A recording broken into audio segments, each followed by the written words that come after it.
Hello everyone, this is Preet and welcome back to my YouTube channel. Students, हम लोग देख रहे हैं चैप्टर नंबर 3 के एक्सरसाइज क्वेश्चंस। लास्ट वीडियो में हम लोग कर चुके हैं क्वेश्चन नंबर 10 तक और आज हम जो है स्टार्ट करेंगे क्वेश्चन नंबर 11। तो let's start. Question number 11, what types of oxides are formed when non metal combine with oxygen. जब नॉन मेटल्स जो होते हैं वो ऑक्सीजन के कंबाइन में होते हैं, ऑक्सीजन के साथ होते हैं, तो किस टाइप के ऑक्साइड्स बनाते हैं। तो जब हमने वो एक लास्ट क्वेश्चन किया था लिटमस पेपर वाला, तब हमने वहां देखा था कि जो सल्फर का पाउडर है वो उसको जब हम हीट करते हैं और वो ऑक्सीजन के कांटेक्ट में आता है, देन वो सल्फर डाइऑक्साइड बनाता है और sulphur dioxide is a acidic oxide. तो यहाँ पे ऑटोमेटिकली आपको आंसर मिल गया और वही एग्जांपल हम यहाँ पे ले लेंगे। When non metal combines with oxygen, जब नॉन मेटल्स जो है ऑक्सीजन के कंबाइन में आते हैं, दे फॉर्म एसिडिक ऑक्साइड्स, तो वो एसिडिक ऑक्साइड बनाते हैं। और इसका एग्जाम्पल है S+O2, यानी कि जब आपका सल्फर ऑक्सीजन के साथ में रिएक्ट करता है, सल्फर क्या है, sulphur is a non metal, तो जब नॉन मेटल ऑक्सीजन के कंबाइन में आता है, उसके कांटेक्ट में आता है, देन बनाता है sulphur dioxide and sulphur dioxide is a acetic oxide. तो ये हो गया आंसर आपके क्वेश्चन नंबर 11 का। नेक्स्ट देखते हैं क्वेश्चन नंबर 12।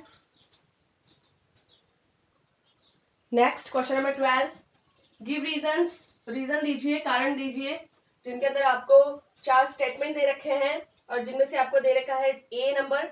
ए में है platinum gold and silver are used to make jewellery, कि जो प्लैटिनम गोल्ड एंड सिल्वर है उनको, उनसे जो है वो ज्वेलरी क्यों बनाई जाती है, मतलब इन मेटल्स में से क्या स्पेशलिटी है जिसकी वजह से जो है कि इन मेटल्स के साथ में ज्वेलरी बनाई जाती है।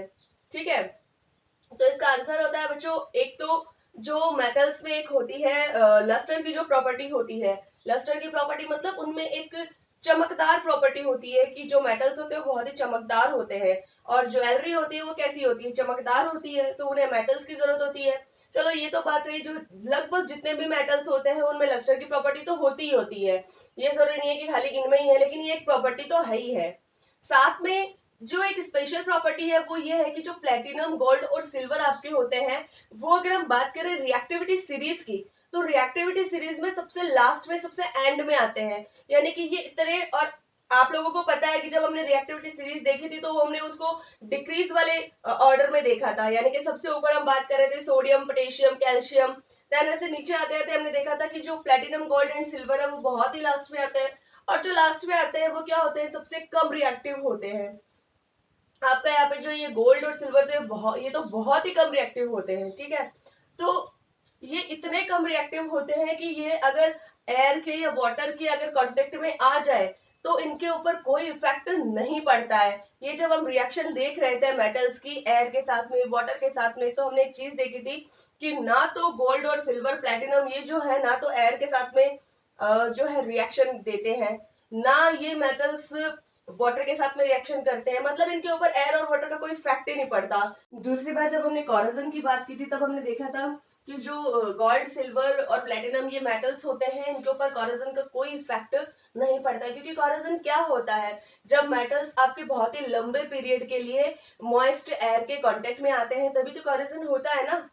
ठीक है, तो इसका यही रीजन है। यहाँ पे एक लाइन लिखी है, they are very less reactive, ये बहुत ही कम रिएक्टिव होता है, and do not corrode easily, और आसानी से कॉरोड भी इन पर नहीं होता है। तो इनका आंसर हो गया platinum gold and silver have property of lustre, platinum gold और सिल्वर के पास में लस्टर की प्रॉपर्टी होती है। They are very less reactive, ये बहुत ही कम रिएक्टिव होते हैं, and do not corrode easily, और आसानी से कॉरोड नहीं होते हैं। चलिए next B, number B, sodium, potassium and lithium are stored under oil. जो सोडियम, पोटेशियम और लिथियम है उनको ऑयल के अंदर स्टोर रखा जाता है, क्यों, इसका रीजन दीजिए। तो बच्चों ये जो क्वेश्चन है वो आई थिंक हम लोग 2 बार तो कम से कम देख ही चुके हैं एटलीस्ट, जब हम इस चैप्टर के बारे में डिस्कस कर रहे थे, जब हम नोट्स करवा रहे थे उस टाइम भी ये बीच में आया था कि सोडियम, पोटेशियम एंड लिथियम को ऑयल के अंदर स्टोर रखा जाता है, क्योंकि तब हम देख रहे थे कि रिएक्टिविटी कैसी कैसी होती है मेटल्स की। ओके, देन जब हम इसके इंटेक्स्ट क्वेश्चन कर रहे थे तब भी वहां पे क्वेश्चन आया था कि why are the sodium, potassium and lithium are kept immersed in kerosene, उस टाइम ऐसा आया था। और अब ऐसे आ गया कि sodium potassium and lithium are stored under oil, तो वो एक ही बात है, उसमें आपको कंफ्यूज नहीं होना है, आंसर वो का वही आना है। अगर आपको यहाँ थोड़ा सा भी मैं अलग कर दूं तो आपको वो बार बार में अलग अलग तरीके से लर्न करना पड़ेगा, तो ऐसा कुछ भी नहीं है। चाहे क्वेश्चन कैसे भी घुमा के आ जाए कि ऑयल के अंदर स्टोर क्यों रखा जाता है, केरोसिन में कैप्ट क्यों रखा जाता है, तो आपको वहां पे सेम आंसर ही लिखना है, क्योंकि सोडियम इसमें सेम आंसर ये लिखना है कि सोडियम पोटेशियम और लिथियम इतने ज्यादा रिएक्ट करते हैं, अगर उन्हें खुले में रख दिया जाए तो वो क्या कर लेते हैं कि वो आग पकड़ लेते हैं, और ऐसी एक्सीडेंटल फायर से प्रिवेंशन के लिए यानी उसके बचाव के लिए हमें जो है सोडियम पोटेशियम और लिथियम को ऑयल के अंदर स्टोर रखना पड़ता है। ठीक है, तो इसका आंसर हम लोग लिख सकते हैं sodium potassium and lithium react so vigorously that they catch fire. Sodium potassium और लिथियम इतने ज्यादा तीव्र रूप से रिएक्शन करते हैं कि वो आग पकड़ लेते हैं if kept in the open, अगर उन्हें खुले में रखा जाए। हैंस टू प्रोटेक्ट देम, इसलिए उनसे बचाव के लिए, and to prevent accidental fires, और एक्सीडेंटल फायर से प्रिवेंशन के लिए they are stored in oil, उन्हें इस ऑयल के अंदर स्टोर रखा जाता है। तो ये हो गया आपका बी। अब देखते हैं क्वेश्चन नंबर 12 का C. Next C, aluminium is a highly reactive metal yet it is used to utensils for cooking। Aluminium इतना ज्यादा रिएक्टिव मेटल है फिर भी इसका यूज बर्तन बनाने में किया जाता है, खाना पकाने वाले बर्तन बनाने में किया जाता है, क्यों? यानी कि एल्यूमिनियम तो बहुत ज्यादा रिएक्टिव है, अगर ये हीट के कांटेक्ट में आएगा तो मतलब कुछ ना कुछ रिएक्शन होनी चाहिए ना, तो फिर भी इसको जो है यूटेंसिल्स क्यों बनाए जाते हैं, इसके मतलब इसके बर्तन क्यों बनाए जाते हैं, वो भी खाना पकाने वाले। तो देखिए, aluminium is a highly reactive, aluminium जो है वो बहुत ज्यादा रिएक्टिव है, but when it reacts with oxygen in the presence of air, लेकिन ये जब ऑक्सीजन के कांटेक्ट में आता है प्रेजेंस ऑफ एयर में, यानी कि एयर की प्रेजेंस में, form a thin layer of aluminium oxide, तो ये एक पतली लेयर बना लेता है किसकी, aluminium oxide Al2O3, which prevents the metal, जो इस मेटल को, जो एल्यूमिनियम को फ्रॉम फर्दर ऑक्सीडेशन, किससे बचाता है, किससे प्रिवेंट करता है, ऑक्सीडेशन होने से। ऑक्सीडेशन, अब यहाँ पे हमने एक लाइन तो लिख दी कि ऑक्सीडेशन से बचाता है, लेकिन ऑक्सीडेशन से बचाने का मतलब है कि ये जो एल्यूमिनियम ऑक्साइड की जो लेयर बनी है इसके चारों तरफ मेटल के, वो इस मेटल को कोरोजन होने से बचाती है, कोरोड होने से बचाती है, क्योंकि ऑक्सीडेशन होने से मतलब है कि इसको, अब ये जब ऑक्सीजन के कांटेक्ट में आएगा तो इसके ऊपर कोई भी ऑक्सीजन का इफेक्ट नहीं पड़ेगा, ये मॉइस्ट एयर के कांटेक्ट में आएगा तो भी इस एल्यूमिनियम पर मॉइस्ट एयर का कोई इफेक्ट नहीं होगा, एल्यूमिनियम कोरोड भी नहीं होगा, do not corrode the aluminium, so it is resistant to corrosion, इसलिए ये कोरोजन का एक रेजिस्टेंट है यानी अवरोधक है। Also it is a good conductor of heat, और साथ ही साथ दूसरा रीजन ये भी है कि ये जो एल्यूमिनियम है वो हीट का एक बहुत ही अच्छा कंडक्टर है, एंड लाइट इन वेट, और तीसरा रीजन कि ये जो वजन में बहुत ही हल्का होता है, so it is used to utensils for cooking, इसलिए खाना बनाने के लिए ऐसे बर्तनों का यूज किया जाता है, एल्यूमिनियम से बने बर्तनों का।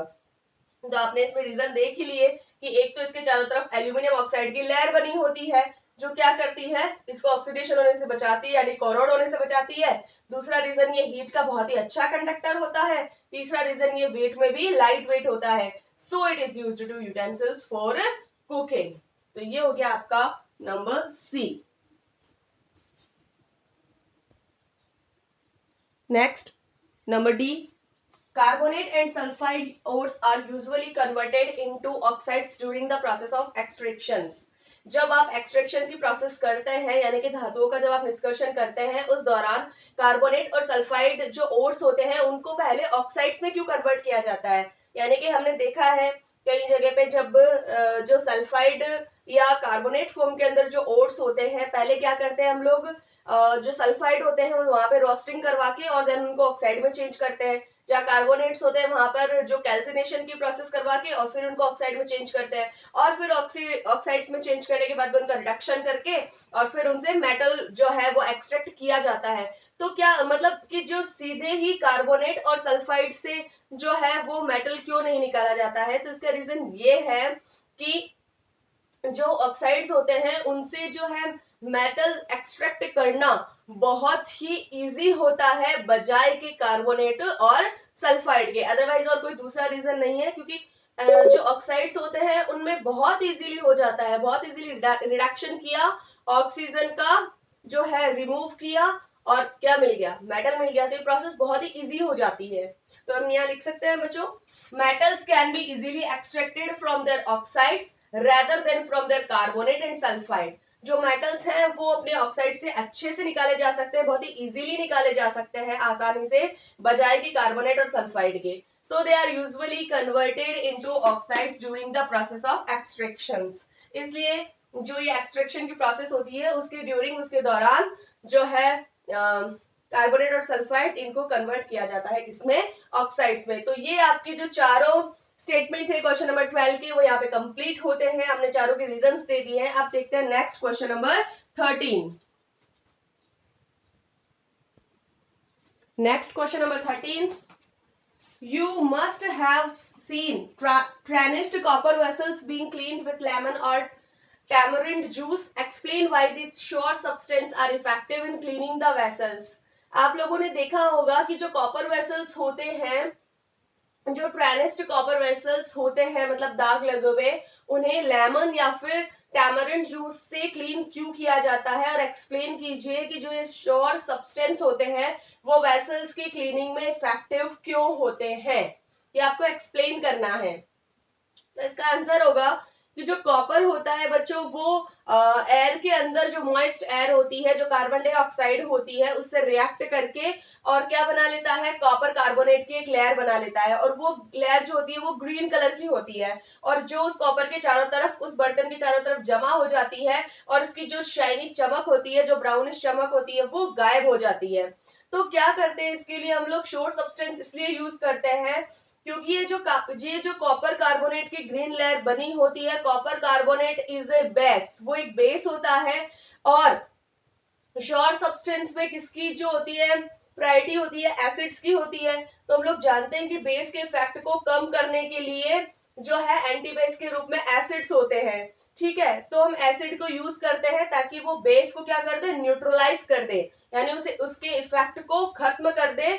और उसके इफेक्ट को अगर खत्म करेगा तो वो जो लेयर है वो ऑटोमेटिकली क्या होगी, डिसॉल्व हो जाएगी, गायब हो जाएगी, और जो आपका बर्तन है वो एकदम क्या हो जाएगा, क्लीन हो जाएगा। तो तभी आप लोगों ने सुना होगा ना, कई बार साबुन के जो ऐड होते हैं, तो जो बर्तन मांजने वाली साबुन होती है उसमें कहते नहीं है क्या कि इस साबुन में है नींबू की शक्ति। तो वो नींबू की शक्ति क्या है, कोई लेमन जूस पीना थोड़ी है शक्ति बना के, वो नींबू की शक्ति इसलिए बताते हैं उस एड में क्योंकि जो साबुन के अंदर नींबू होता है ना, वो एक श्योर सब्सटेंस होता है। जो उस श्योर सब्सटेंस को जब हम लोग बर्तन पे रगड़ते हैं ना, तो हमारा बर्तन क्लीन हो जाता है, क्योंकि उसके ऊपर जो भी गंदगी जमा होती है वो कैसी होती है, बेसिस नेचर की होती है।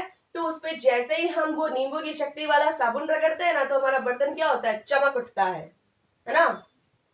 तो देख लीजिएगा किसमें नींबू की शक्ति ज्यादा है, तो वही साबुन यूज करें। Copper reacts with moist CO2 in air to form a green layer of copper carbonate. जो आपका कॉपर होता है वो CO2 के साथ में रिएक्ट करता है और एक ग्रीन लेयर बना देता है कॉपर कार्बोनेट की। The citric acid present in the lemon और टैमरिंड जूस। और आपको एक एसिड का नाम भी पता होना चाहिए इसका, कि जो लेमन और टैमरिंड जूस में कौन सा एसिड होता है, citric acid. This acid neutralises the basic copper carbonate. तो ये जो एसिड है वो न्यूट्रलाइज कर देता है कॉपर कार्बोनेट को एंड डिसॉल्व द लेयर, और उस लेयर को डिसॉल्व कर देता है। So tarnished copper vessels being cleaned with these sour substance. इसलिए कॉपर वेसल्स को जो है ऐसे श्योर सब्सटेंस से क्लीन किया जाता है। तो यहां तक हमने देख लिया क्वेश्चन नंबर 13। नेक्स्ट बात करते हैं क्वेश्चन नंबर 14 की। Question number 14, differentiate between metal and non metal on the basis of their chemical properties. यहाँ पे आपको मेटल और नॉन मेटल को उनकी केमिकल प्रॉपर्टीज के बेस पे डिफरेंस बताना है दोनों में, कि मेटल्स की केमिकल प्रॉपर्टीज क्या होती हैं और नॉन मेटल्स की क्या होती हैं। तो differences between metals and non metals on the base of their chemical properties. देखते हैं, देखिए डिफरेंस मेटल्स और दूसरी साइड हम लिखेंगे नॉन मेटल्स। यहाँ पे जो मैंने एक लिखने का तरीका बताया, अगर ये क्वेश्चन आपके एग्जाम में आ जाता है, देन आप जो बोर्ड पे सामने देख रहे हैं स्क्रीन पे, आपको वही वैसे के वैसे आपको एग्जाम में लिख के आना है। ये जो लिखने का एक प्रेजेंटेशन है आपको वो भी आना चाहिए बच्चों। मैं बार बार बोल रही हूँ, केवल पढ़ने से नहीं, आपको लिखने का तरीका भी पता होना चाहिए, ठीक है। तो आप पहले लाइन लिखेंगे, differences between metals and non metals on the base of their chemical properties. Then आप एक तरफ लिखेंगे मेटल्स और दूसरी तरफ आप लिखेंगे नॉन मेटल्स। तो अब आप यहाँ लिखेंगे पॉइंट्स जो इनको आपस में एक दूसरे से डिफरेंट करते हैं। First, metals are electropositive from form cation. Metals जो होते हैं वो इलेक्ट्रोपॉजिटिव होते हैं। इलेक्ट्रोपॉजिटिव का मतलब है ये जो है अपना ऑक्टेट कंप्लीट करने के लिए, अपने आउटर शेल कंप्लीट करने के लिए अपने इलेक्ट्रॉन्स का डोनेशन करते हैं, अपने इलेक्ट्रॉन्स को डोनेट करते हैं, और जो इलेक्ट्रॉन डोनेट करता है, रिमूव करता है, वो क्या बनाता है, कैटाइन बनाता है, और उन्हें बोला जाता है इलेक्ट्रोपॉजिटिव। ओके, तो metals are electropositive form cation, यानी कि पॉजिटिव चार्ज होता है इन पे। अगर हम नॉन मेटल्स की बात करें तो नॉन मेटल्स आर इलेक्ट्रोनेगेटिव, क्योंकि जो नॉन मेटल्स होते हैं नेगेटिव क्यों होते हैं उन पे चार्ज, क्योंकि वो इलेक्ट्रॉन क्या करते हैं, ज्ञान करते हैं, डोनेट नहीं करते हैं बल्कि ज्ञान करते हैं, लेते हैं, और कैटाइन नहीं बनाते हैं, जबकि क्या बनाएंगे, एनाइन बनाएंगे। तो non metals are electronegative form anion. Second number, they form oxides that are basic. Metals जो होते हैं जो ऑक्साइड्स बनाते हैं उनका जो नेचर है वो होता है बेसिक नेचर। इसके अपोजिट अगर हम नॉन मेटल्स की बात करें तो they form oxides that are acidic. जो नॉन मेटल्स ऑक्साइड्स बनाते हैं वो कैसे होते हैं, एसिडिक नेचर के होते हैं। Point number 3, they are good reducing agents. ये बहुत ही अच्छे रिड्यूसिंग एजेंट्स होते हैं। बट अगर नॉन मेटल्स की बात करें तो they are good oxidising agents, तो ये बहुत ही अच्छे ऑक्सीडाइजिंग एजेंट होते हैं। Number 4, metals react with water to form oxides और हाइड्रोक्साइड्स। जो मेटल्स होते हैं वो वाटर के साथ में रिएक्ट करते हैं और ऑक्साइड्स और हाइड्रोक्साइड बनाते हैं। इसके अपोजिट अगर हम लोग नॉन मेटल्स की बात करें तो नॉन मेटल्स जो है वो वाटर के साथ में रिएक्ट करते ही नहीं है, that do not react with water. अब अगर हम इनके एग्जांपल्स की बात करें तो मेटल्स में हमने बोला था इलेक्ट्रोपॉजिटिव होते हैं, कैटाइन बनाते हैं, दैट इनपे पॉजिटिव चार्ज होता है। तो इसके एग्जांपल हमने ले लिए Na+, Mg+2, सोडियम, मैग्नीशियम, ये होता है इलेक्ट्रोपॉजिटिव, कैटाइन बनाते हैं। इसके अपोजिट पे अगर नॉन मेटल्स के एग्जांपल देखें तो क्लोरीन माइनस, आयरन माइनस, तो ये होते हैं नॉन मेटल्स के एग्जांपल। तो ये डिफरेंसेस आपको लिखने हैं, और अगर आप एक मेटल्स का ही अगर आप दिमाग में रख लेते हैं कि मेटल्स जो होते हैं इलेक्ट्रोपॉजिटिव होते हैं, कैटाइन बनाते हैं, बेसिक नेचर के इनके ऑक्साइड्स होते हैं, रिड्यूसिंग एजेंट होते हैं, इनके एग्जांपल, तो इनके जस्ट अपोजिट आपको जो लाइंस होंगी वो नॉन मेटल्स की होंगी। तो अगर आप अगर मेटल्स की प्रॉपर्टीज भी अच्छे से कर लेते हैं, केमिकल प्रॉपर्टीज, देन आप नॉन मेटल्स की केमिकल प्रॉपर्टीज को अच्छे से लिख सकते हैं। तो ये हो गया आपका क्वेश्चन नंबर 14। नेक्स्ट देखते हैं question number 15। Question number 15, a man went door to door posing a goldsmith. एक आदमी जो डोर टू डोर जाता है, गोल्डस्मिथ मतलब जो कि एक सुनार का काम करता है, सोने का काम करता है, ठीक है। ये क्वेश्चन देखने में बहुत ही बड़ा लग रहा है, इसलिए इसमें पूछा सिर्फ एक बहुत ही छोटी सी नॉर्मल बात है, लेकिन ये जो स्टेटमेंट दिया है इसने बहुत ही ज्यादा बड़ा दिया है, तो इसमें कंफ्यूज होने या डरने जैसी कोई बात नहीं है। इसका आंसर हम बाद में देखेंगे, पहले हम इस क्वेश्चन को बहुत ही अच्छे से समझेंगे कि मतलब रियल में हमसे पूछना क्या जा रहा है, ठीक है।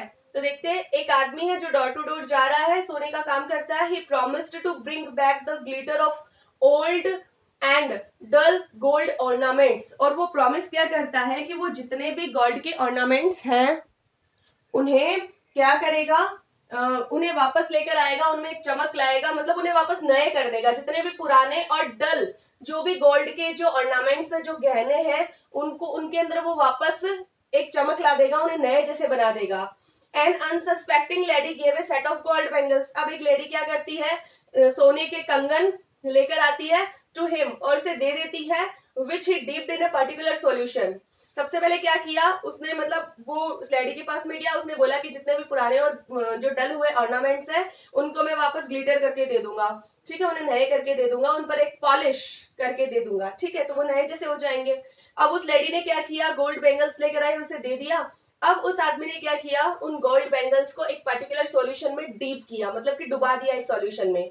The bangles sparked like new. अब उस लेडी के जो बैंगल्स थे उस सॉल्यूशन में डुबाने की वजह से वो न्यू हो गए, but their weight was reduced drastically. लेकिन उनके उनके जो बैंगल्स का जो वेट था वो बहुत ही कम हो गया, ठीक है, मतलब थोड़ा बहुत कम हो गया, ठीक है।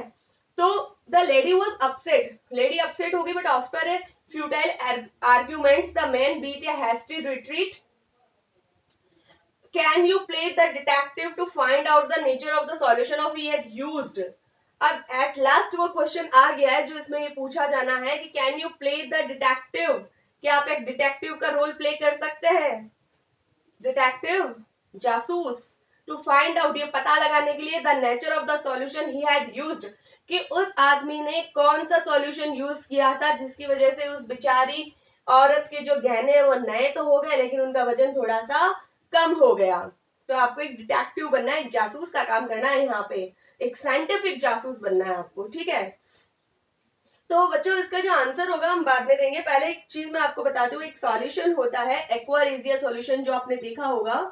जो एक्वारेजिया सॉल्यूशन होता है वो बना होता है कंसंट्रेशन HCl एंड HNO3 यानी हाइड्रोक्लोरिक एसिड और नाइट्रिक एसिड का जो बना होता है, यहाँ पर वही सॉल्यूशन उसने क्या किया है, यूज किया है। और वो सॉल्यूशन यूज करने से जो गोल्ड पे जो आउटर लेयर थी, यानी कि जिसकी वजह से वो डल पड़ गए थे, वो आउटर लेयर क्या हो गई, वो डिसॉल्व हो गई, वो तो घुल गई, और जो इनर सरफेस था उस गोल्ड का वो कैसा हो गया, चमकदार हो गया। अब जो उसके अंदर जो आउटर सरफेस थी उस वो एक कालापन जो आ गया था, वो हटने से उसके अंदर थोड़ा सा क्या हो गया, उसका जो वजन है वो कम हो गया। तो इसका आंसर नोट डाउन कीजिए आप लोग। तो इसका आंसर हम लोग लिखेंगे बच्चों, the man must have dipped the gold metal in the solution of aqua regia, जो वो आदमी है उसने जो आपके जो गोल्ड मेटल है वो डीप्ड किया है एक्वारेजिया सॉल्यूशन में। इसका आंसर होगा सॉल्यूशन ऑफ एक्वारेजिया। अब ये एक्वारेजिया सॉल्यूशन होता क्या है, 3:1 mixture of concentrate HCl and concentrate HNO3, यानी कि जिसमें 3 तो होता है HCl, रेशो 1 रेशो होता है नाइट्रिक एसिड का। Because of this the outer layer of gold gets dissolved, इसकी वजह से एक्वारेजिया में डीप करने की वजह से जो गोल्ड की आउटर लेयर है वो डिसॉल्व हो जाती है, and the inner shiny layer appears, और जो अंदर की जो शाइनी लेयर्स है वो दिखाई देती है। That's why the weight of gold ornaments reduced. Chapter number 3 का एक्सरसाइज क्वेश्चन का लास्ट क्वेश्चन है, question number 16। Give reasons why copper is used to make hot water tanks and not steel an alloy of iron. Reason दीजिए कि जो hot water के tanks होते हैं वो कॉपर के बनाए जाते हैं जबकि स्टील के नहीं बनाए जाते हैं, और स्टील जो है वो आयरन का एक अलॉय होता है। तो इसका आंसर होता है कि जो कॉपर आपका होता है वो ना तो कोल्ड वाटर के साथ में रिएक्ट करता है, ना हॉट वाटर के साथ में करता है, और ना ही स्टीम के साथ करता है। जबकि जो स्टील होगा जो कि एक आयरन का अलॉय है, तो यहाँ पर जो आपका आयरन होगा वो स्टीम के साथ में बहुत ही जल्दी से रिएक्ट करता है और बहुत ही विगोरसली, बहुत ही तेज गति से रिएक्ट करता है, और formed from hot water with the steam. यहाँ पे अभी हम आंसर में भी देखेंगे, ये जो लाइन मैंने लिखी है, iron would react vigorously with the steam formed from hot water, और यहाँ पे एक रिएक्शन भी लिखी है। यानी कि कहने की बात यह है कि सिर्फ जो आयरन होता है ना वो स्टीम के साथ में रिएक्ट करता है, और या फिर जो उस टैंक के अंदर जो हॉट वाटर होगा उसके साथ में क्या करने लग जाएगा, रिएक्शन देने लग जाएगा। और यही वजह है कि आप क्या यूज में लेते हैं, कॉपर। तो देखते हैं, copper does not react with cold water, hot water and steam. जो आपका कॉपर होता है वो किसी भी वाटर की फॉर्म के साथ में रिएक्ट नहीं करता है। इट द हॉट, सॉरी यहाँ पे इट नहीं इफ आएगा, if the hot water tanks are made of steel, अगर आप हॉट वाटर के टैंक्स स्टील के बनाएंगे, एन एलॉय ऑफ आयरन, जो आयरन के एलॉय होते हैं, then iron would react vigorously with the steam. तो जो आपका आयरन है वो बहुत ही तीव्रता के साथ में स्टीम के साथ रिएक्ट करेगा, फॉर्म्ड फ्रॉम हॉट वाटर, और फॉर्म बना लेगा गर्म पानी से। ठीक है, तो यहाँ पे एक रिएक्शन भी लिखी है, 3Fe+4H2O, ये बनाएगा आपका फेरिक ऑक्साइड और साथ में water. That's why copper is used to make hot water tanks, not steel। और यही कारण है कि जो कॉपर है उसी से हॉट वाटर टैंक्स बनाए जाते हैं, ना कि स्टील से। तो यहाँ पे हमने 16 क्वेश्चंस टोटली देख लिए हैं, कंप्लीटली देख लिए हैं एक्सरसाइज क्वेश्चंस चैप्टर नंबर 3 के, मेटल्स एंड नॉन मेटल्स। और इसके साथ में ये जो चैप्टर है वो यहाँ पे कंप्लीट होता है।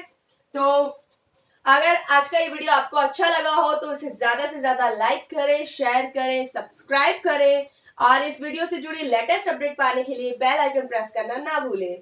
Thank you.